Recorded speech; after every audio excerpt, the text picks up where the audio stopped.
अब बात करते हैं एज लिमिट की। मिनिमम एज 18 ईयर्स और मैक्सिमम एज 30 ईयर्स। अगर कैटेगरी रिलैक्सेशन की बात करें तो OBC 3 years, SC ST 5 years, central government employees और PW कैंडिडेट्स को एक्स्ट्रा रिलैक्सेशन मिल सकता है। दोस्तों हमेशा लेटेस्ट नोटिफिकेशन चेक करते रहें क्योंकि रूल्स कभी भी अपडेट हो सकते हैं। अगर हम लैंग्वेज और मोड की बात करें तो यह एग्जाम साल में 2 बार जैसे अप्रैल और सितंबर में होता है।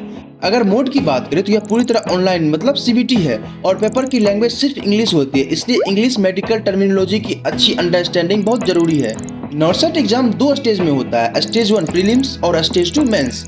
अगर स्टेज 1 की बात करें तो प्रीलिम्स सिर्फ क्वालिफाइंग नेचर का होता है, इसके मार्क्स फाइनल मेरिट में नहीं जुड़ते हैं। इसे क्लियर करने के लिए मिनिमम कट ऑफ परसेंटाइल चाहिए, जनरल या UR या EWS 50 percentile, OBC 45 percentile, SC ST 40 percentile. जब आप प्रीलिम्स क्वालिफाई करेंगे तभी आप मेंस दे पाएंगे। अगर हम प्रीलिम्स एग्जाम पैटर्न की बात करें, टोटल क्वेश्चंस होते हैं इसमें 100 MCQs। टोटल मार्क्स की बात करें तो 100 मार्क्स की होती है और टोटल टाइम की बात करें 1.5 आवर्स की होती है। नेगेटिव मार्किंग की बात करें तो 1/3 होती है। अगर सिलेबस डिस्ट्रीब्यूशन की बात करें, इसमें 80 क्वेश्चंस नर्सिंग सब्जेक्ट्स के होते हैं और 20 क्वेश्चंस नॉन नर्सिंग जैसे GK, रीजनिंग, मैथ और एप्टीट्यूड से होते हैं। दोस्तों प्रीलिम्स का पेपर 5 सेक्शन में डिवाइड होता है, यानी हर सेक्शन में 20 क्वेश्चंस और प्रत्येक सेक्शन को सॉल्व करने के लिए आपको सिर्फ 18 मिनट्स मिलते हैं। एक सेक्शन लॉक होने के बाद आप वापस उस पर नहीं जा सकते, इसलिए स्पीड और एक्यूरेसी दोनों जरूरी है। अब बात करते हैं सबसे इम्पोर्टेंट स्टेज की, स्टेज 2 यानी नॉर्सेट मेंस की।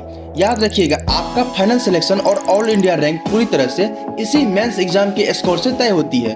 मेंस एग्जाम पैटर्न की बात करें, टोटल क्वेश्चंस 160 होती है जो कि MCQs बेस्ड होती है।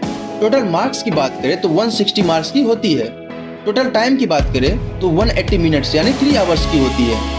नेगेटिव मार्किंग की बात करें तो 1/3 होती है। अगर सिलेबस और क्वेश्चन नेचर की बात करें तो मेंस में पूरे 160 क्वेश्चन सिर्फ नर्सिंग सब्जेक्ट से ही आते हैं।